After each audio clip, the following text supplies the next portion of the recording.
பழைய பென்ஷன் திட்டத்தை அமல்படுத்த கோரி ஜாக்டோ ஜியோ, போட்டோ ஜியோ உள்ளிட்ட பல்வேறு அமைப்பினர் தொடர் போராட்டத்தில் ஈடுபட்டு வந்தனர்.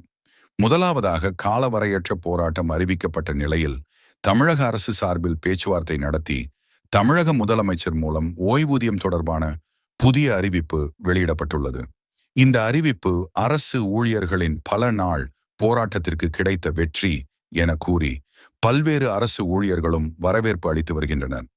இந்த நிலையில் மாவட்ட நெடுஞ்சாலை மற்றும் கட்டுமான பிரிவு கண்காணிப்பு பொறியாளர் அலுவலகம் முன்பு கோட்ட பொறியாளர் ராஜசேகர் தலைமையில் அரசு ஊழியர்கள் பட்டாசு வெடித்து இனிப்பு வழங்கி கொண்டாட்டத்தில் ஈடுபட்டனர்.